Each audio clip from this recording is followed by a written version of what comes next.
Christmas special message 2 అండి. మొత్తం 7 మెసేజ్లు వస్తాయి ఈ సంవత్సరం మీకు. మొన్న ఒకటి చెప్పేశాను. మనకు శిశువు పుట్టెను, మనకు శిశువు అనుగ్రహింపబడెను, మనకు కుమారుడు పుట్టాను, మనకు కుమారుడు అనుగ్రహింపబడిన. ఎందుకు పుట్టాడు అంటే మనందరినీ నరకం నుంచి తప్పించడానికి పుట్టాడు. పుట్టినంత మాత్రాన మనం స్వర్గానికి వెళ్ళిపోము. ఆ కుమారుడిని ముద్దు పెట్టుకోవాలి, ఆ కుమారునితో సహవాసం చేయాలి. ఇది మనం క్రిస్మస్ మొదటి మెసేజ్గా మనం వినడం అనేది జరిగింది. ఒకవేళ అలాగని జరగకపోతే దేవునికి కోపం వచ్చును. ఆ కోపం కూడా త్వరగా రగులుకొనును. ఆ కుమారునితో సహవాసం కూడా చేయవలసిందే. చేస్తేనే మనం పరలోకానికి వెళ్తామని కూడా మనం మొదటి పార్ట్ 1లో నేర్చుకోవడం అనేది జరిగింది. ఈరోజు క్రిస్మస్ సందేశాల్లో రెండో సందేశాన్ని అందించడానికి ముందు చిన్న విషయం ఏంటంటే, క్రిస్మస్కి సంబంధించి మొత్తం 50 పాఠాలు ఉన్నాయండి. ఒక క్రిస్మస్కి సంబంధించే 50 పాఠాలు ఈ డిసెంబర్ ఒక్క నెలలో చెప్పేసుకోవడం అయిపోద్దా? చెప్తే ఏమన్నా వింటాక మీరు కూర్చోలేదు. 50 పాఠాలు ఒకసారి అవుతాయి అంటే అవ్వో. ఈసారి ఏం చేద్దామంటే నవంబర్ 1 నుంచే స్టార్ట్ చేసేద్దాం క్రిస్మస్ మెసేజ్లు. అప్పుడు అయిన మట్టుకు అవుతాయి. నవంబర్ వచ్చే సంవత్సరం నవంబర్ నుంచే 50 అంటే ఈ సంవత్సరం కొన్ని మధ్య మధ్యలో కొన్ని చెప్పుకుంటూ మనం వెళ్దాం. నెక్స్ట్ ఇయర్ నవంబర్లోనే మొదలు పెడదాం. ఈరోజు క్రిస్మస్ స్పెషల్ మెసేజ్ 2. క్రీస్తుని గురించి ఎంత చెప్పినా ఇంకా మిగిలిపోద్దండి. ఆయన గురించి చెప్పడానికి మన జీవితమే సరిపోదు. సమస్త సృష్టిని చేసిన ఆయన గురించి చెప్పాలంటే ఒకసారి ఆలోచించండి, ఎంతకాలం చెప్పినా సరిపోదు. ఒక వ్యక్తిని జైల్లో పెట్టారంటండి. కొన్నాళ్ళు జైలు జీవితం బాగా అనుభవించాడు. బైబిల్ తెలిసిన వ్యక్తే. ఆయన గోడ మీద ఒక 3 మాటలు రాశాడు. ఆ 3 మాటలు ఏంటో ఒకసారి నేను చెప్తానండి. దేవుని జ్ఞానం ఇంత అని ఎవరు చెప్పగలరంటే ఏంటండి? దేవుని జ్ఞానం ఇంత అని ఎవరు చెప్పగలరంటే దేవుని కన్నా మహాజ్ఞానం చెప్పగలరంట. దేవుని జ్ఞానాన్ని మించిన వాడు చెప్పగలరంట. ఎవరైనా ఉన్నారా అంటే? దేవుని జ్ఞానాన్ని మించిన వాడు ఎవరైనా ఉన్నారా అంటే ఎవరు లేరు. కాబట్టి దేవుని జ్ఞానం ఎంత అని ఎవరు కూడా చెప్పలేరు. రెండోది ఏం చేశారంటే గోడ మీద దేవుని ప్రేమ ఎంత అని ఎవరు చెప్పగలరంటే దేవుని కన్నా ప్రేమ కలిగిన వాడు చెప్పగలడని రాశాడు. దేవుని కన్నా ప్రేమ కలిగిన వాడు ఉన్నాడా అంటే లేడు. కాబట్టి అది కూడా చెప్పలేడు. దేవుని గురించి పూర్తిగా ఎవరు చెప్పగలరంటే దేవుడి కన్నా గొప్పవాడు చెప్పగలడంట. ఇది గోడ మీద ఆయన రాసిన మాటలు, 3 మాటలు. దేవుని జ్ఞానం ఎంత అని దేవుని కన్నా మహాజ్ఞానం చెప్పగలడంట. దేవుని ప్రేమ ఎంత అని దేవుని కన్నా ప్రేమ కలిగిన వాడు చెప్పగలడంట. దేవుని గూర్చి పూర్తిగా చెప్పాలి అంటే దేవుని కన్నా గొప్పవాడు చెప్తాడండి రాశాడు. కానీ ఇదంతా వాస్తవం అంటే దేవుని కన్నా గొప్పవాడు లేడు. దేవుని కన్నా ప్రేమ కలిగిన వాడు, దేవుని కన్నా జ్ఞానవంతుడు లేడు. దేవుని గురించి పూర్తిగా కూడా ఎవరు కూడా చెప్పలేరు. దేవుని జ్ఞానం ఎంత ఇంతే అని చెప్పడం ఎవరి వల్ల కూడా అది. ఎంత నేర్చుకుంటే అంత ఉంటుంది. ఎంత సంపాదిస్తే ఇంకా అంత మిగిలిపోద్ది. మన జీవితాంతం నేర్చుకుని ఇంకా చాలా మిగిలిపోద్ది అంట. అందుకని బైబిల్ గ్రంథం హరిబాబు ఒకరోజు చెప్పాడు, గుసగుస శబ్దం. దేవుని గురించి మనకు తెలిసిందంతా కూడా మెల్లనైన గుసగుస శబ్దం. జ్ఞానం, ఇప్పుడు నేను నుంచి జ్ఞానం నాకే తెలుసు అన్నాను అనుకోండి, వాస్తవం అయిద్దా రాంగ్ అయిద్దండి?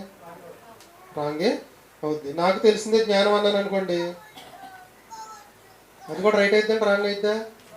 రాంగే అయిద్దండి. దేవుని కన్నా గొప్పవాడే నేను కాదు. కాబట్టి దేవుని కన్నా గొప్పవాడే దేవుని జ్ఞానం ఎంత అని, దేవుని కన్నా ప్రేమ కలిగిన వాడే దేవుని ప్రేమ ఎంత అని చెప్పగలరు. అటువంటి వారు ఎవరు లేరు. కాబట్టి అందరం కూడా బైబిల్ ముందు విద్యార్థమే. దేవుడు అంటే సమాజం చాలా చిన్నగా చూస్తుంది. ఒక 2 విషయాలు చెప్పి మీకు క్రిస్మస్ గురించి చెప్తాను. దేవుడు అంటే ఎలా చూస్తుందంటే చాలా చిన్నగా చూస్తుంది. మీ అందరి దగ్గర బొట్టనేలు ఉంది. ఇక్కడ మన చర్చిలో బొట్టనేలు లేని వాళ్ళు ఎవరు లేరు. అందరికీ బొట్టనేళ్ళు ఉన్నాయి. సుమారు ప్రపంచంలో బ్రతికున్న మంది 800 కోట్లు ఉన్నారు. ఈ అంగుళం సైజులో 800 కోట్ల వేలు ముద్రలు ఉన్నాయండి. ఒకదాన్ని ఒకటి సరిపోదు. అది దేవుడు అంటే ఏంటో అనుకుంటున్నారు సమాజం. ఎంత ఉంది వేలు ముద్ర? ఎంత ఉంది? ఇది అంగుళం సైజు 750 కోట్ల రకాలు ఉన్నాయి. మన ఈ సైజులోనే 700 అనుకుంటే సరిపోదు. చచ్చిపోయిన వాళ్ళు కొన్ని కోట్ల మంది ఉన్నారు. ఆ ఏలు ముద్దలు ఒకటి కాదు. మళ్ళీ పుట్టబోయే వాళ్ళు కోట్ల మంది ఉన్నారు.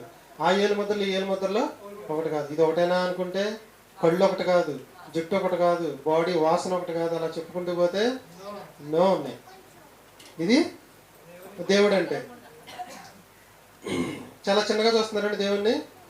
అలాగే క్రీస్తుని కూడా చెప్పాలంటే, క్రీస్తుని గురించి కూడా ఏంటంటే మన జీవితం కూడా సరిపోదు. సర్వ సృష్టికర్త ఆయన పుట్టుక గురించి మనం ఈరోజు మాట్లాడుకుందాం. లోకాసువార్త 2వ అధ్యాయం 10వ వచనం. లోకాసువార్త 2వ అధ్యాయం 10వ వచనం. లోకాసువార్త 2వ అధ్యాయం 10వ వచనం. ఆల్రెడీ ఇప్పుడు మీకు పాట గురించి చెప్పింది అక్కడే, దాన్నే కంటిన్యూషన్ అనమాట. అయితే ఆ దూత ఒక దూత పరలోకం నుంచి భూలోకానికి వచ్చింది. ఒక దూత వచ్చిందండి, ఇంకెవరైనా వచ్చారా?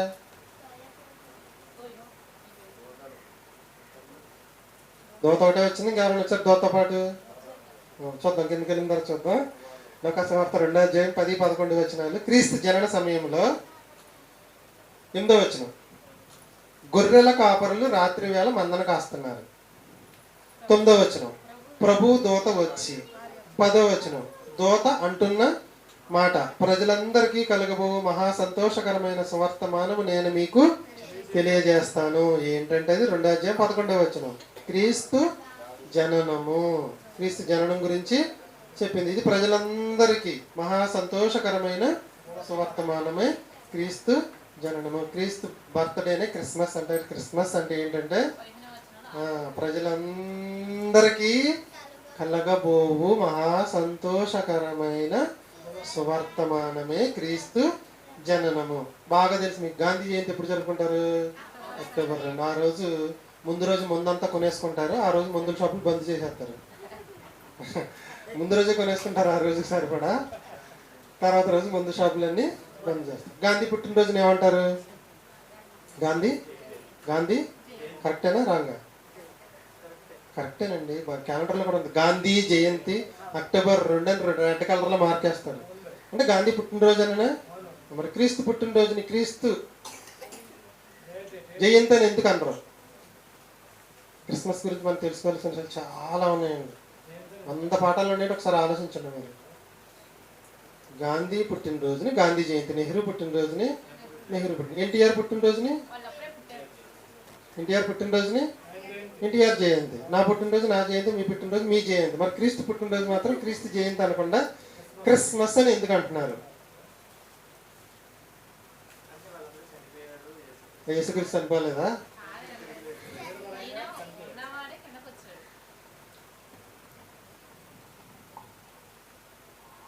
ఒక్కసారి ఆలోచించండి. క్రీస్తు పుట్టినరోజుని క్రీస్తు జయంతి అనకుండా క్రిస్మస్ అంటారు. గాంధీ పుట్టినరోజుని గ్రాంధీ మస్ అనకుండా గాంధీ జయంతి అంటాడు. అంటే గాంధీ గారు అప్పటి వరకు లేరు, అప్పుడే పుట్టారు. నెహ్రూ క్రీస్తు అంతకుముందే పుట్టేశాడు కాబట్టి ఒకటేసారి చెప్పింది. అంతకుముందే ఉన్నాడు కాబట్టి, ఈ లోక ప్రవేశం చేశాడు కాబట్టి జయంతి అనలేదండి. అందుకనే క్రిస్మస్ అన్నారు. ఓకేనా? ఇప్పుడు క్రిస్మస్ అంటే అర్థం ఏంటి? 2 పదాల కలయికండి.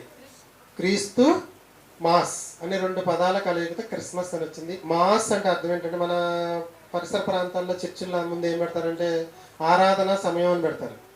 ఆరాధన సమయం ఇన్నింటికంటే చిన్నింటి వరకు అని అంటారు. కానీ ఆర్సీఎం వాళ్ళు పూర్వం రోజుల్లో మాస్ టైమింగ్స్ అనేసేవాళ్ళు. ఏంటి మాస్ టైమింగ్స్? మాస్ అంటే ఏంటి? ఆరాధన అండి. మాస్ అంటే ఆరాధన. క్రీస్తు అంటే యేసుక్రీస్తు ప్రభుల వారు. క్రీస్తు మాస్ అంటే క్రీస్తు ఆరాధన. మాస్ అంటే ఆరాధన, క్రైస్ట్ అంటే క్రీస్తు. క్రిస్మస్ అంటే క్రీస్తు ఆరాధన. గాంధీ పుట్టినరోజున గాంధీ జయంతి అంటారు. క్రీస్తు జన్మదినాన్ని క్రీస్తు జయంతి అన్నారు. ఎందుకంటే పుట్టక ముందే అంటే మరియ గర్భాన పుట్టక ముందే, మరియ గర్భం నుండి రాకముందే ఆయన పరలోకంలో ఉండటం అనేది జరిగింది. కాబట్టి ఈ భూలోకానికి రాకముందే ఆయన ఉన్నాడు కాబట్టి ఆయన్ని మాత్రం జయంతి అనకుండా మాస్ అనడం జరుగుతుంది. క్రీస్తు ఆరాధన 2వ అధ్యాయం 10వ వచనం. 2వ అధ్యాయం 10వ వచనం. భయపడకుడి. భయపడ్డారండి వాళ్ళు? భయపడలేదా? రేత్రి పూట గొర్రెలు కాసుకుంటే పెద్ద లైటింగ్ ఏమి ఉండదు. ఇప్పుడు మన ఆదివారం మన చర్చిలో నైట్ లైటింగ్ ఉన్నట్టు ఉండదు. ఏం కనపడదండి. ఒకేసారి జమ్మున ఎలుగొచ్చింది. భయపడి భయపడకుడి, ఇదిగో ప్రజలందరికీ కలగబోవు మహా సంతోషకరమైన సువర్తమానము నేను మీకు తెలియజేయుచున్నాను. వచ్చింది దోతోటనే. దోతతో పాటు ఎవరైనా వచ్చారండి? 13వ వచనంలో చూడండి, ఎంతమంది వచ్చారో చూడండి. అంటేనే పరలోక అంటే సైన్యం వచ్చిందంటండి. దోత సైన్యం వచ్చిందంటే ఈ విషయం తెలియజేయడం. ఏ విషయం? క్రీస్తు పుట్టాడు, ఇది ప్రపంచ ప్రజలందరికీ కలగబోవు మహా సంతోషకరమైన సువర్తమానం అని చెప్పడానికి పరలోకం నుంచి దోతగణం వచ్చిందంట. ఒక సైన్యమే వస్తే ఒక దోత మాట్లాడింది ఏమని? క్రీస్తు మీ కొరకు రక్షకుడు పుట్టి ఉన్నాడు, పొత్తుగొడ్డలతో చుట్టబడి ఉన్నాడు, ఒక్కసారి వెళ్ళి చూడండి అని చెప్పి మళ్ళీ అందరూ కలిసి పరలోకానికి వెళ్ళిపోవడం అనేది జరిగింది. ఎంత గొప్ప విషయం, ఎంత గొప్ప సంఘటన. గొర్రెల కాపరులకు మాత్రం ఈ అదృష్టం దక్కడం అనేది జరిగింది.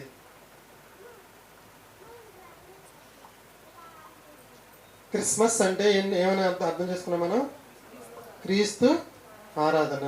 క్రిస్మస్ అంటే క్రీస్తు ఆరాధన. క్రీస్తు పుట్టినరోజు, క్రీస్తు జయంతి అని అనకుండా క్రీస్తు ఆరాధన అని ఎందుకంటారంటే, క్రీస్తుని ఆ రోజు అందరూ కూడా ఆరాధించాలనే ఉద్దేశంతో ఆ బైబిల్ పండితులందరూ దీన్ని ఆ పేరు పెట్టడం అనేది జరిగింది. ఈరోజు మీకు మనం నేర్చుకునేది పార్ట్ 2, క్రిస్మస్ స్పెషల్ మెసేజ్లో పార్ట్ 2. పాఠం పేరు ఏంటంటే క్రిస్మస్ అంటే ఏంటి, క్రిస్మస్ అంటే ఏమిటి. ఇప్పుడు మనం చెప్పుకున్న దాన్ని కంటిన్యూషన్ ముందుకెళ్దాం. క్రిస్మస్ అంటే క్రీస్తు ఆరాధన. మాస్ అంటే ఆరాధన, క్రైస్ట్ అంటే క్రీస్తు. క్రిస్మస్ అంటే లోకాసువార్త 2:18 వచ్చినండి. క్రిస్మస్ అంటే ఏమిటి? మొత్తం మీకు 7 విషయాలు చెప్తాను ఈరోజు. క్రిస్మస్ అంటే ఏమిటి, క్రిస్మస్ అంటే ఏమిటి. క్రిస్మస్ అంటే ఏముందండి? చర్చికి రంగులు, ఒంటికి కొత్త బట్టలు, డబ్బాల్లోకి పిండి వంటలు. 3. చర్చికి రంగులు, ఒంటికి కొత్త బట్టలు, ఇంట్లో పిండి వంటలు. ఎక్కువగా జనాలు మాట్లాడుకునేది. ఇంకా ఎక్కువగా అయితే సినిమాలకి, తాగడానికి, తిరగడానికి వెళ్ళి కొంతమంది ఉన్నారు.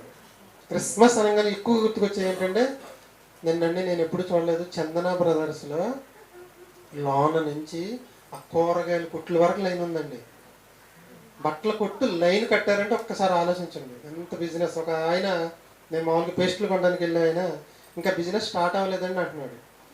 ఏంటో ఇంకా క్రిస్మస్ స్టార్ట్ అవ్వలేదండి, బిజినెస్ ఇంకా స్టార్ట్ అవ్వలేదు అంటున్నాడు. అసలు ఎన్ని కోట్ల వ్యాపారం జరుగుతుంది అంటే క్రిస్మస్ టైంలో ప్రపంచవ్యాప్తంగా కోట్ల వ్యాపారం జరుగుతుంది. గుర్తుంచుకోండి, ఎక్కువగా నవంబర్ డిసెంబర్లలో ఏ కొట్టు పెట్టాలన్నా ఏదైనా కొత్తగా స్టార్ట్ చేసే వాళ్ళందరూ ఏలూరులో 2 ఏర్పాటు చేస్తారు తెలుసుగా మీకు. ఏంటది? ఒకటి ఫుడ్కి సంబంధించి కొత్త బస్ స్టాండ్ దగ్గర నేషనల్ మార్ట్. బట్టలు కొట్టి ఏం స్టార్ట్ చేశారు ఏలూరులో?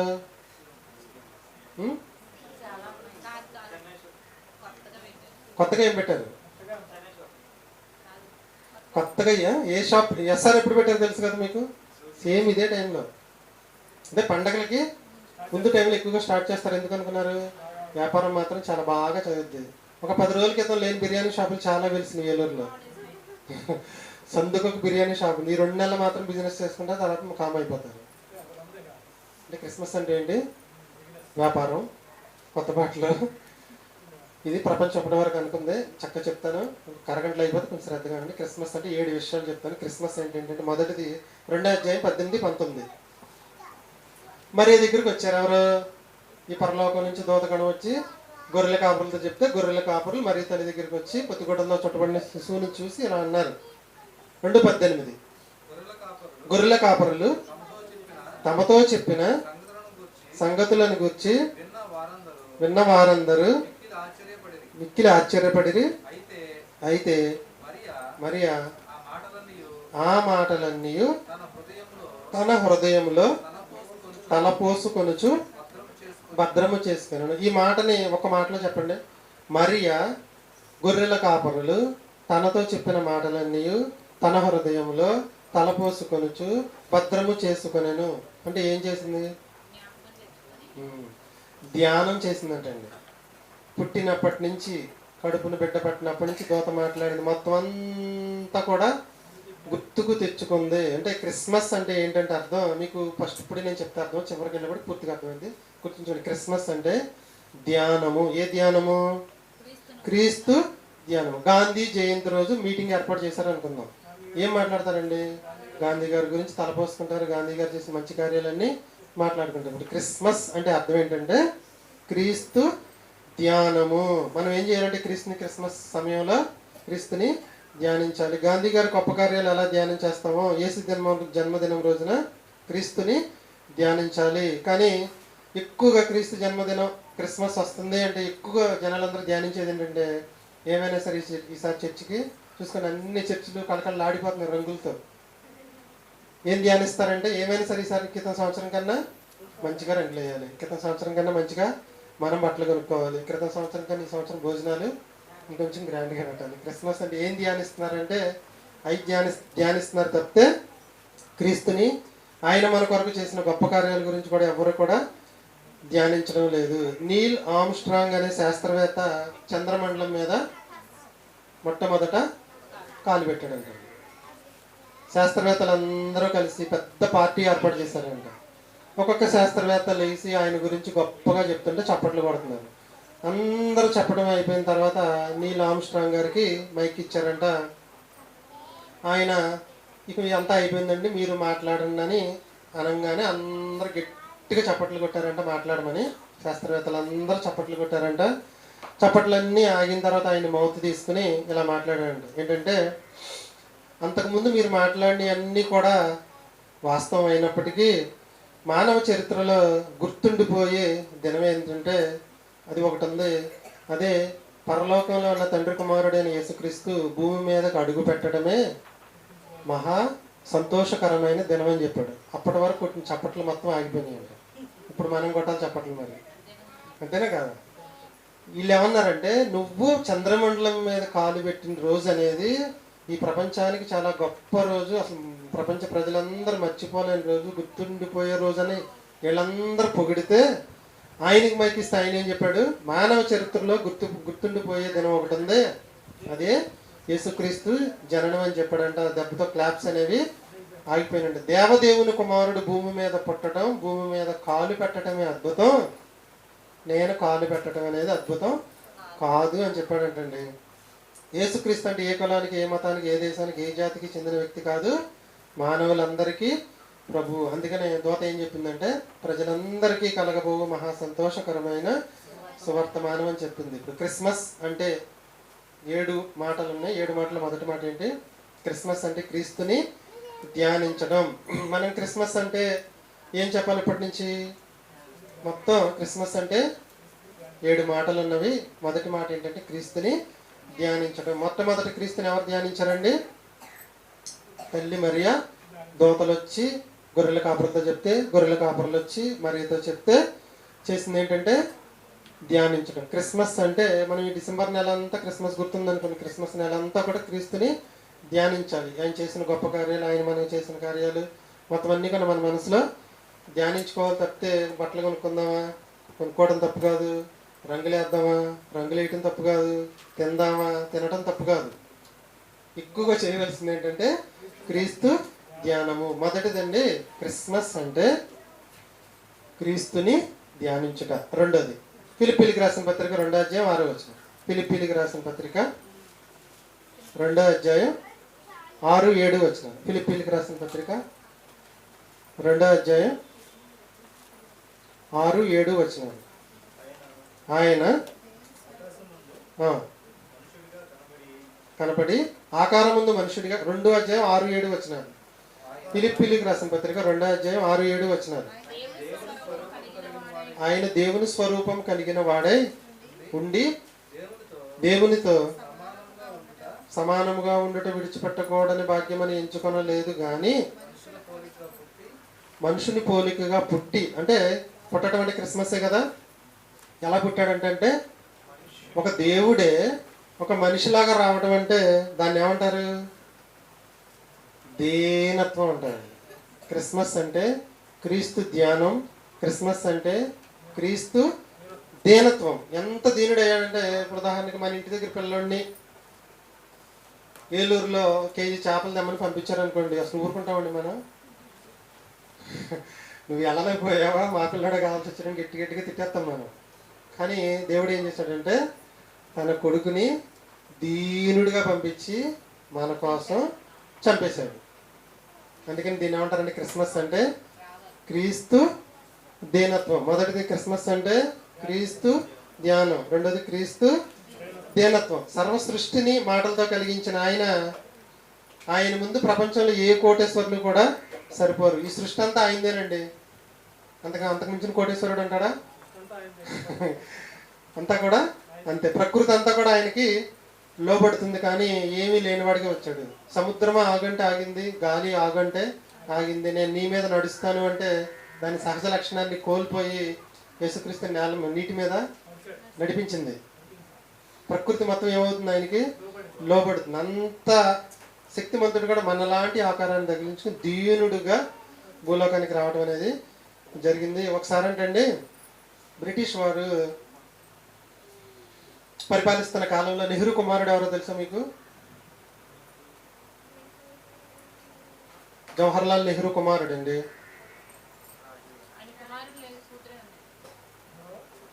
జవహర్లాల్ నెహ్రూ గారి కుమారుడు.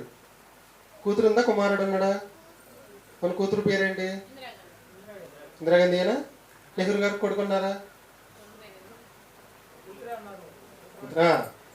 తన బిడ్డని బ్రిటిష్ వాళ్ళు అవమానించారంట. నెహ్రూ గారి బిడ్డని బ్రిటిష్ వాళ్ళు అవమానించారంట. ఇంటికి వచ్చిన తర్వాత చెప్పిందంట, దాన్ని ఇలా వాళ్ళు అవమానించారంటే ఏం లేదమ్మా, ఒక్కసారి వాళ్ళందరినీ ఏ స్థలంలో అయితే నిన్ను అవమానించారో వాళ్ళందరినీ తేనీటి విందుకు పిలువు అందంట. ఎక్కడికి? తేనీటి విందు. టీ తాగెళ్తారని మన ఇంటికి తీసుకురామందంట. అందరినీ తీసుకొస్తే అందరినీ కూర్చోబెట్టి డబ్బులు కట్టలు ఉంటాయి చూసారా, ఆ డబ్బులు కట్టలతో టీ పెట్టిందంట, టీ పెట్టించాడంట. వాళ్ళందరూ కూడా దాన్ని చూసి అమ్మో ఇంత కోటీశ్వరుల ఇల్లు, ఈ బిడ్డన మనం అవమానించిందని చాలా బాధపడి వెనక్కి వెళ్ళిపోయారంట. అంటే తన బిడ్డనే అవమానించారని నెహ్రూ గారు ఏం చేశాడు? తనకున్న అంతదాన్ని చూపించారు. మరి ఈ సర్వ సృష్టికర్త అయిన యేసుక్రీస్తుని ఎన్నిసార్లు ఎంతమంది అవమానించిన దేవుడు మాత్రం ఏమి వెళ్ళదు. ఎందుకంటే క్రిస్మస్ అంటే క్రీస్తు దీనత్వము. ఆయన ధనవంతుడని, నెహ్రూ గారి కుటుంబం ధనవంతుడని వాళ్ళందరూ కూడా అప్పుడు అర్థం ఏం చేయండి, అప్పటి నుంచి ఏమీ ఆయన అనలేదు. యేసుక్రీస్తు ఎలా వచ్చాడంటే మన కోసం రిక్తికుడిగా, అంటే ఏమీ లేనివాడిగా వచ్చాడు. క్రిస్మస్ అంటే క్రీస్తుని ధ్యానించడం. క్రిస్మస్ అంటే క్రీస్తు యొక్క దీనత్వం. కొత్త బట్టలు కాదు, రంగులు కాదు, భోజనాలు కాదు. మూడోదండి మత్తయి సువార్త 2:1 క్రిస్మస్ అంటే మత్తయి సువార్త 2:1. మత్తయి సువార్త 2:1. రాజైన హేరోదు దినములలో యోదయ దేశపు బెత్లెహేములో యేసు పుట్టిన పిమ్మట, అంటే యేసు క్రీస్తు పుట్టడం అయిపోయింది. ఇదిగో పుట్టిన 2 సంవత్సరాలకు వచ్చారండి. పుట్టిన వెంటనే రాల జ్ఞానులు. పుట్టిన 2 సంవత్సరాలకి ప్రయాణం చేసుకుంటూ నక్షత్రం దారి చూపించిన దాన్ని బట్టి చదివారు వారు.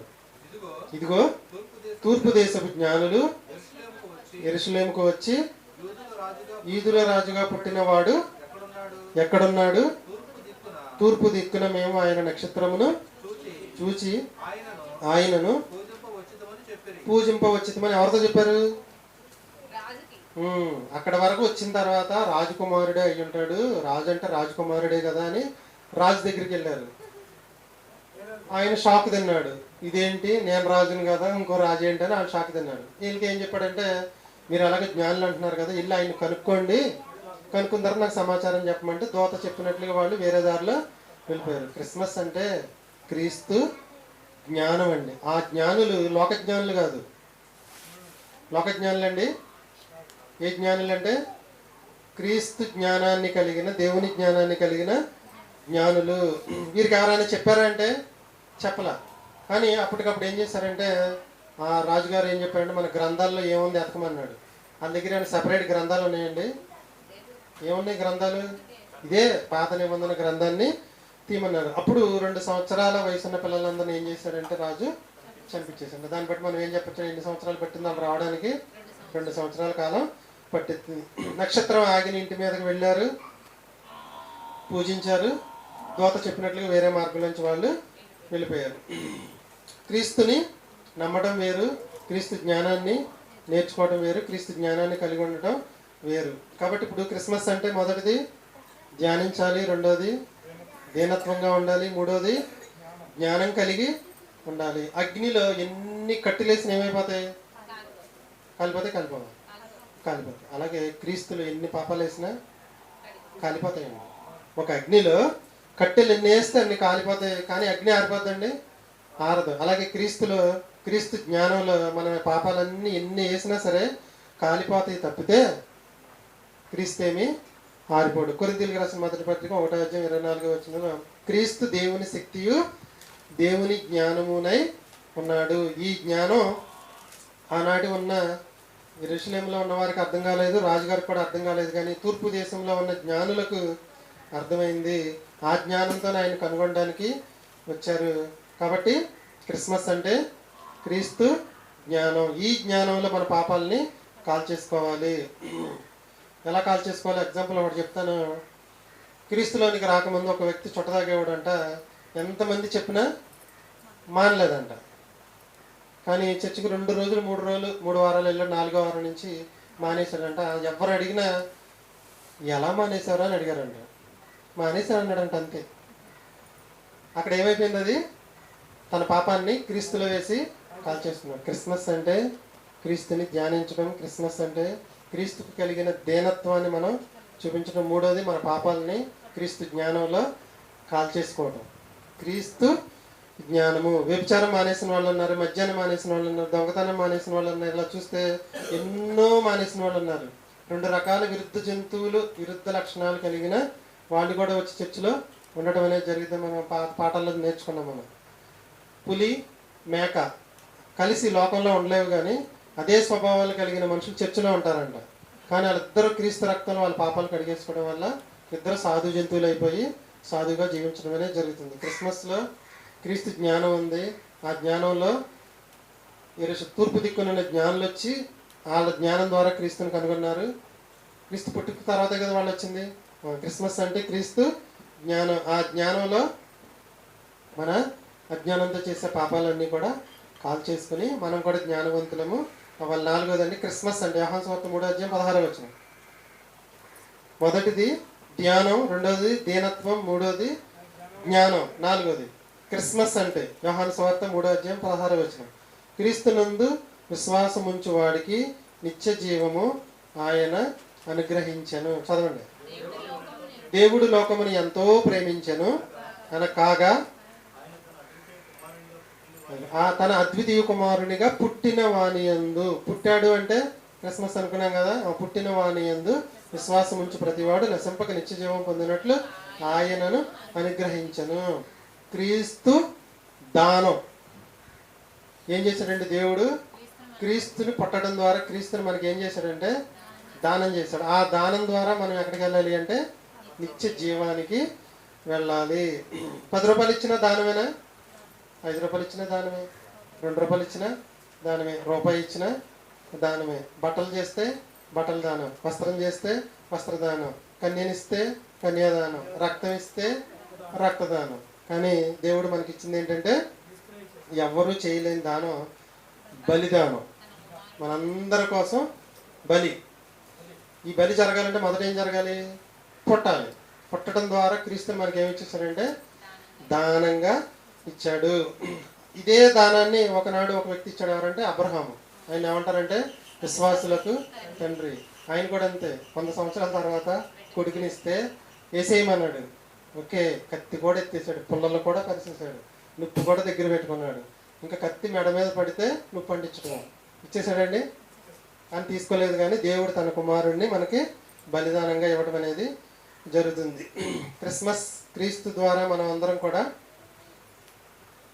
క్రీస్తుని మనకి దేవుడు దానంగా ఇవ్వడం ద్వారా మనం అందరం కూడా పరలోకానికి వెళ్ళడం అనేది జరుగుతుంది. మరణం తర్వాత నీతో పాటు నా కుమారుడు ఉన్నాడా అని అడుగుతాడంటాడు దేవుడు. నీతో పాటు నా కుమారుడు ఉన్నాడా అని అడుగుతాడు. లేదు అంటే ఏమంటాడు? దానంగా నీకు నా కొడుకుని ఇచ్చేసాను కదా, నువ్వు ఎందుకు స్వీకరించలేదని అడుగుతాడు. క్రిస్మస్ అంటే ప్రస్తుతానికి ఏముందంటే బట్టలు కొట్టాలందరికీ లక్కీ డ్రాలు ఎక్కువగా ఉంటాయండి. క్రిస్మస్ అంటే car car draw, bike draw, Christmas Christmas దాంట్లో పెట్రోల్ బంకులు కూడా తయారైనాయి ఇప్పుడు. ఈ లక్కీ డ్రాలో కారు వస్తుంది. పండగ అంటే ఏం గుర్తొస్తుందంటే ఈ గుర్తొస్తుంది తప్పితే క్రీస్తు యొక్క ధ్యానం అని, క్రీస్తు యొక్క దీనత్వం అని, క్రీస్తు యొక్క జ్ఞానం అని, క్రీస్తు యొక్క బలిదానం అని ఎవరికి కూడా అర్థం అవట్లేదు. ఈ బలిదానం ద్వారా మనందరికి ఏమొచ్చిందండి? నిత్య జీవం. అందరికీ నిత్య జీవం ఇవ్వడానికే ఆయన పుట్టాడు. క్రిస్మస్ అంటే 45 అండి. లోకాసువార్త 2:13 క్రిస్మస్ అంటే లోకాసువార్త 2:13 2:14 చూడండి, మీకు ముందు అర్థమైంది. సర్వోన్నతుడైన, ఇప్పుడు మీరు చదివిందే, గొర్రెల కాపురం చీకట్లో గొర్రెలు కాస్తున్నారు. పరలోకం నుంచి దూత సైన్యం వచ్చింది. ఆ దూత సైన్యంలో ఒక దూత ఏమందంటే, మనుషులందరూ కలగబోవు మహానందకరమైన సువర్తమానం యేసుక్రీస్తు జననం అని చెప్పింది. చెప్పిన తర్వాత వాళ్ళందరూ ఏం చేశారో 14 చూడండి. వాళ్ళందరూ సర్వోన్నతమైన స్థలములలో దేవునికి మహిమ, ఆయనకిష్టులైన మనుషులకు భూమి మీద సమాధానమును కలుగునుగాక అని దేవునికి స్తోత్రము చేయుచుండెను. వీటితో పాటు ఎవరున్నారంటే 13 చూడండి. పరలోక సైన్య సమూహం. ఇదంతా ఏం లేదండి, వెళ్తూ వెళ్తూ ఒక పాట పాడి వెళ్ళారు వాళ్ళు.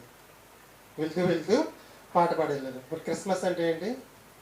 దేవునికి స్తోత్రం చేస్తూ గానం చేయటమే క్రిస్మస్. ఇక్కడ వీళ్ళు ఏం చేశారు? దేవునికి స్తోత్రము గానము చేశారని రాయబడింది దాంట్లో. స్తోత్రము గానము. ఏమని స్తోత్రం చేశారు, ఏమని గానం చేశారు? ఒక్కసారి చదవాలండి అందరం. సర్వోన్నతమైన స్థలములలో దేవునికి మహిమయు, ఆయనకిష్టులైన మనుషులకు భూమి మీద సమాధానమును. ఇది మాటలాగా ఉందా, పాటలాగా ఉందా? ఏమండి, ఇప్పుడు అది పాట అని మనకు కింద రాయబడింది, కానీ అది మాటలాగా ఉందా, పాటలాగా ఉందా? స్తుతి స్తుతి స్తుతి స్తుతి స్తోత్ర స్తోత్ర స్తోత్రంగా నేను అన్నారు వాళ్ళు అక్కడ. వాళ్ళు చేసింది ఏంటంట? స్తోత్రగానం, స్తుతి గానం చేశారంట క్రీస్తు పుట్టాడని. ఏమని గానం చేశారు, ఏమని గాత్రం చేశారు?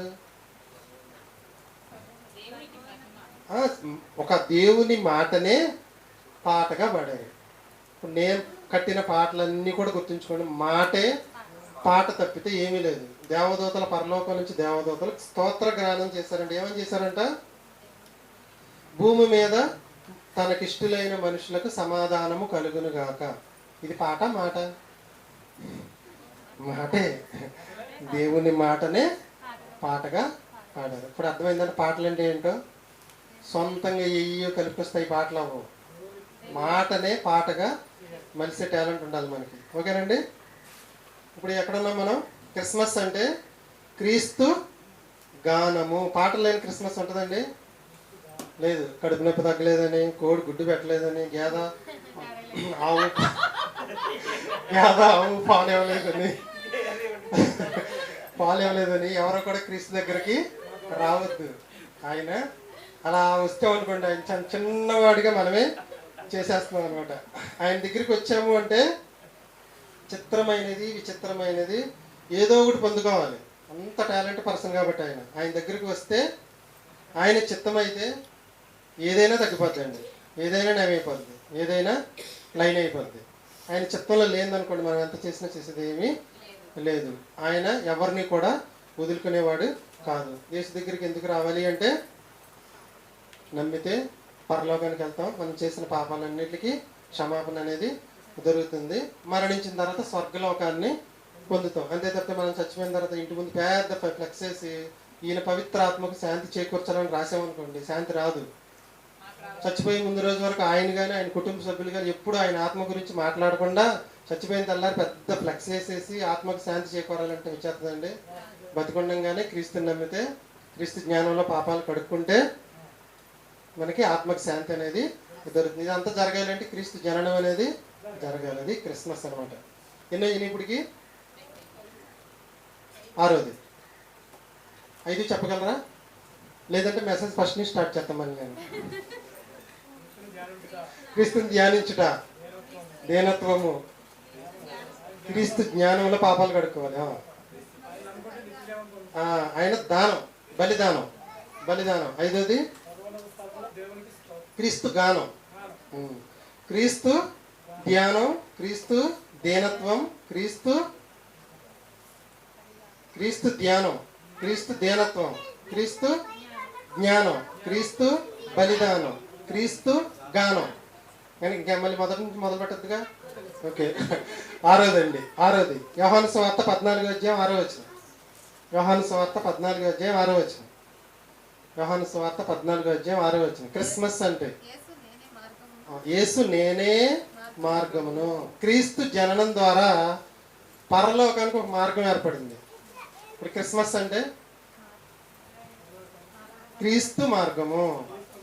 క్రీస్తు జననం ద్వారా మనకి ఏం ఏర్పడిందంటే పరలోకానికి మార్గం ఏర్పడింది. క్రిస్మస్ అంటే క్రీస్తు మార్గము. మనలో ఎవరికి తాగుడు అలవాటు లేదు, కానీ తాగుడు అలవాటు బాగా ఉన్నవాళ్ళ గురించి ఒకటి చెప్తాను నేనండి. అప్పుడే షాప్లోకి వెళ్ళాడు, కొంచెం తాగంగానే ఎవరిని చూసినా నవ్వుతూనే ఉంటాడు. కొంచెం పుచ్చుకోగానే ఇక అన్నీ మర్చిపోయి ఎవరిని చూసినా నవ్వుతూనే ఉంటాడు. ఓ పొంగిపోతూ వస్తున్నావు. ఇంకొంచెం పుచ్చుకోగానే శత్రువు కనపడ్డాడు అనుకో, తాగుతూ అక్కడికి వచ్చాడు అనుకో, ఆడి మీద చెయ్యేసేసి ఆడిని వాటేసేసుకుని ఆడిని కావులించేసుకుని ఏరా అని చక్కగా మాట్లాడతాడు. ఇంకొంచెం పుచ్చుకున్నాడు అనుకోండి, ఆడి దగ్గర ఉన్న డబ్బులు కూడా రోడ్డు మీద వెళ్ళేవాడిని కూడా పిలిచి రారా మన ఇద్దరం కలిసి తాగుదామని ఆడికి కూడా తాగబోపిస్తాడు. ఇదంతా మీకు ఎందుకు చెప్పానంటే క్రీస్తు మార్గం. క్రీస్తు మార్గంలోనికి మనం అడుగు పెడితే వద్దన్న సంతోషం వస్తుంది అంటుంది, వద్దన్న ఆనందం వస్తుందంట. అవి రావట్లేదు అనుకోండి, మనం మార్గంలో లేనట్టు. క్రీస్తు మార్గంలోనికి వస్తే వద్దన్న సంతోషం, వద్దన్న ఆనందం, సస్తే సస్తాం అని లోకంలో ఉన్నవాడు అన్నమాట వేరు, క్రీస్తులో ఉన్నవాడు అన్నమాట వేరు. ఇంకొంచెం క్రీస్తు మార్గంలోకి వస్తే శత్రువుని కూడా ఏం చేస్తారంటే క్షమించే గుణం అనేది వస్తుంది. ఇంకొంచెం క్రీస్తు మార్గంలోకి వచ్చారనుకోండి, వాళ్ళ ధనాన్ని కూడా ఖర్చు పెట్టుకుని ఇంకొంతమంది క్రీస్తులోనికి రాబట్టాలని ప్రయత్నం చేస్తారు. ఇది తాగుమోతు ఉపమానం చెప్పానని ఎవరు ఫీల్ అవ్వద్దు, మీకు అర్థం అవడానికి చెప్పాను తప్పితే. తాగుమోతులు చూడండి, షాప్లోకి వెళ్ళే వరకు ఇటు సుమంత ఎవరో తినేసినోడికి మళ్ళీ వెళ్తాడు లోనికి, ఇంత లోన్ పెట్టుకుని తలకాయ లోనికి వెళ్ళి ఒక్క డ్రాప్ పుచ్చుకోగానే ఎక్కడ లేని ఆనందం అంతా మొహంలో కనపడుతుంది. ఇంకొంచెం పుచ్చుకోగానే శత్రువుని దగ్గరికి కూడా వెళ్ళి ప్రేమించేస్తాడు. ఇంకొంచెం పుచ్చుకుంటే ఆ రోడ్డు మీద వెళ్ళేవాడిని కూడా పిలిచి నేను నీకు ఫ్రీగా పంపిస్తారా అని తాగపోపిస్తాడు. అలాగే మార్గంలోకి వచ్చాము అంటే సంతోషంగా ఉండాలి, ఆనందంగా ఉండాలి. ఇంకొంచెం క్రీస్తుని తెలుసుకున్న తర్వాత శత్రువుని ప్రేమించాలి. ఇంకొంచెం క్రీస్తుని తెలుసుకుంటే కొంతమంది ధనాన్ని కూడా ఖర్చు పెట్టి కొంతమందిని ఈ మార్గంలోనికి తీసుకురావాలి. క్రిస్మస్ అంటే క్రీస్తు పుట్టడం ద్వారా ఎక్కడికి మార్గం ఏర్పడిందంటే పరలోకానికి మార్గం ఏర్పడింది. అప్పటి వరకు ఉందా అంటే లేదు, నేనే మార్గం, నా ముందు మార్గం అనేది లేదు. వాళ్ళందరూ వెళ్ళి పరదేశంలో కూర్చుని ఉన్నారు అంతే. నేను వెళ్ళిన తర్వాతే మార్గం అనేది స్టార్ట్ అవుతుంది. ఏడోదండి క్రిస్మస్ అంటే 6 చెప్తారు, ముగించేసుకుందాం. సరేశ్వర బాబు గారికి 11:30కి ఇస్తా అన్నాను. 6 ఇప్పుడు అయిపోయింది క్రీస్తు మార్గం. 6 చెప్తే 7 చెప్తా. క్రిస్మస్ అంటే కొత్త బట్టలు కాదు అండి, చర్చిలకు రంగులు కాదు, భోజనాలు కాదు. క్రిస్మస్ అంటే క్రీస్తు ధ్యానం. క్రీస్తుని ధ్యానించండి. క్రీస్తు పుట్టాడంటే అసలు ఏమేం జరిగిందో ధ్యానించండి. క్రీస్తు ధ్యానం, క్రీస్తు దీనత్వం, క్రీస్తు జ్ఞానం, క్రీస్తు బలిదానం, క్రీస్తు గానం. 6వది క్రీస్తు మార్గం. క్రీస్తు పుట్టడం ద్వారా ఎన్ని జరిగినాయండి. 7వది మొదట చెప్పింది ఏం చెప్పాను? మొదట క్రిస్మస్ అంటే ఏంటో చెప్పాను. మొదట ఏం చెప్పానండి? ఆరాధన. క్రిస్మస్ మొదట చెప్పింది ఏంటంటే క్రీస్తుని ఆరాధించుట. ఈ 7 పనులు మనం క్రిస్మస్ ద్వారా చేయవలసి. క్రీస్తుని ధ్యానించాలి, క్రీస్తుని దీనత్వాన్ని గురించి మనం తెలుసుకుని అదే దీనత్వాన్ని మనం చూపించాలి. క్రీస్తు జ్ఞానంలో మన పాపాలు వేసేసుకోవాలి, జ్ఞానాన్ని బాగా నేర్చుకోవాలి. 5వది క్రీస్తు బలైనట్లుగా మనం కూడా బలిదానాన్ని పాలుపొందులు పొందాలి. ఆరోది క్రీస్తు మార్గంలో మనం ఉండి కొంతమందిని తీసుకురావాలి. ఏడోది క్రీస్తుని ఐదోది గానం చేయాలి. ఏడోది క్రీస్తుని ఆరాధించాలి. క్రీస్తుని ఆరాధించడం అంటే ఓ గంతులేయటం కాదండి. ఆల్రెడీ అక్కడ వాళ్ళు గానం చేశారు. ఏం గానం చేశారు? సర్వోన్నతమైన స్థలముల్లో దేవునికి మహిమ, ఆయనకి ఇష్టలైన మనుషులకు భూమి మీద సమాధానము. ఇవన్నీ ఎక్కడ ఉన్నాయంటే మాటలు పాత నిబంధనలో రాయబడిన మాటలే. బాలుడు నడవవలసిన త్రోవను వానికి నేర్పము, వాడు పెద్దవాడైనప్పుడు దాని నుండి తొలగిపడదు. మాటని మనం పాటగా కట్టామంతే. వీళ్ళు కూడా వచ్చి స్తుతి స్తోత్రం స్తోత్రం హల్లెలూయా హల్లెలూయా అనలా. పరలోకం నుంచి వచ్చిన దూతలు పాట ఎలా పాడాలో క్రైస్తవ సమాజానికి చెప్పారు, కానీ ఇప్పటి వరకు కూడా ఎవరు కూడా వాటిని తెలుసుకోలేకపోతూ సొంత మాటలనే పాటలుగా మలిచేస్తున్నారు తప్పితే దేవుని జ్ఞానయుక్తమైన మాటల్ని పాటలుగా మలచట్లేదు. క్రిస్మస్ అంటే క్రీస్తు ధ్యానం, క్రీస్తు దీనత్వం, క్రీస్తు జ్ఞానం, క్రీస్తు దానం, క్రీస్తు ఆరాధన, క్రీస్తు మార్గం, క్రీస్తు గానం. క్రీస్తు ఆరాధన అంటే పూర్తిగా ఆయనకు లోబడి బ్రతకటం. క్రీస్తు ఆరాధన అంటే పాటలు పాడడం కాదు. నేను మా భార్య భర్తతో మిమ్మల్ని నేను బాగా ఆరాధిస్తున్నానండి అంది. అంటే అర్థం ఏంటి? పూర్తిగా ఆయనకు లోబడి బ్రతుకుతుందని అర్థం. లోబడి బ్రతకడానికి ఇంకో మాట ఏంటంటే ఆరాధించడం అని అర్థం. నేను నిన్ను ఆరాధిస్తున్నానంటే అర్థం ఏంటంటే నీ మాట ప్రకారం నేను జీవిస్తాను. క్రిస్మస్ అంటే క్రీస్తుని ఆరాధించడం అంటే క్రీస్తుకి పూర్తిగా లోబడి బ్రతకడం, పూర్తిగా లోబడి జీవించడమే క్రీస్తుని ఆరాధించడం. క్రిస్మస్ క్రీస్తుకి లోబడి జీవించడమే క్రిస్మస్. ఇది పార్ట్ 2. మరొకసారి చెప్పుకుని ముగించేసుకుందాం. క్రిస్మస్ అంటే ఇన్నిసార్లు ఎందుకు చెప్తున్నానంటే మాకు గుర్తుండాలని చెప్తున్నాను అంతే. ఇది పిల్లలకు మనం నేర్పించవచ్చు. క్రిస్మస్ అంటే శ్రావ్య, క్రిస్మస్ అంటే ఏమిటి? క్రిస్మస్ అంటే కొత్త బట్టలు కాదు, చర్చిలకు రంగులు కాదు, భోజనాలు కాదు. క్రిస్మస్ అంటే క్రీస్తు ధ్యానం, క్రీస్తుని ధ్యానించాలి. క్రీస్తు దీనత్వం, క్రీస్తు దీనత్వాన్ని మనం కలిగి ఉండాలి. క్రీస్తు జ్ఞానం, ఆ జ్ఞానంలో మన పాపాలన్నీ కాల్చేసుకోవాలి. క్రీస్తు దానం, ఆ దానం ద్వారా మనం నిత్య జీవానికి వెళ్ళాలి. క్రీస్తు గానం, క్రీస్తు గానం అంటే దేవుని మాటల్ని పాటలుగా క్రీస్తుని గానం చేయటం ద్వారా ఆయన్ని మహిమ వచ్చేటట్టుగా ఉండాలి. క్రీస్తు మార్గంలో ఉండాలి. ఎలా ఉండాలి? మన మార్గంలో సంతోషంగా, శత్రువులను ప్రేమించేవారుగా, ఇంకొంతమందిని క్రీస్తులోనికి తీసుకొచ్చేవారుగా, చివరిగా క్రీస్తుని ఆరాధించాలి. ఇదే క్రిస్మస్. క్రీస్తుని ఆరాధించడం అంటే ఆయన మాటలకు లోబడి బ్రతకటమే క్రీస్తుని ఆరాధించట. అంటే పరలోకానికి మార్గం క్రీస్తు జననం ద్వారానే వచ్చింది. అప్పటి వరకు మార్గం అనేది లేదు. ఇది ఎంతో వండర్. ప్రార్థన చేసి ముగించుకుందాం. ప్రియా పరలోకమందున మా తండ్రి, నీ కుమారుని గురించి మా జీవిత కాలం అంతా చెప్పినా సరిపోదని నీ పిల్లలు తెలియజేస్తాను తండ్రి. ఈ సంవత్సరానికి ఒక 7 నీ కుమారుని జన్మదినం గురించి చెప్పుకుంటాను తండ్రి. దానికి తగ్గ సమయాన్ని మా అందరికీ ఇవ్వమని, వినేవారికి గ్రహించుకునే మంచి మనసు ఇవ్వమని అడుగుతున్నాను తండ్రి. అదేవిధంగా సాయంకాలం జరిగే క్లాసులో కూడా తోడుగా ఉండమని, తర్వాత చెప్పబోయే పాఠం సర్వేశ్వర బాబు గారికి కూడా తోడుగా ఉండి మంచిగా మాకు మహాజ్ఞానయుక్తమైన మాటలు వినే భాగ్యం దయచేయమని, ఇక్కడ కూర్చున్న వారందరికీ కూడా అవసరతలు ఏ అయితే ఉన్నాయో అడిగిన వారందరికీ తీర్చి సహాయం చేయమని క్రీస్తునామని ప్రార్థనకి వేడుకుంటున్నాం పరమ తండ్రి. ఆమేన్. మన మధ్యలో సర్వేశ్వర బాబు గారు 2వ పాఠం చెప్తాడు. అందరూ శ్రద్ధగా వినండి.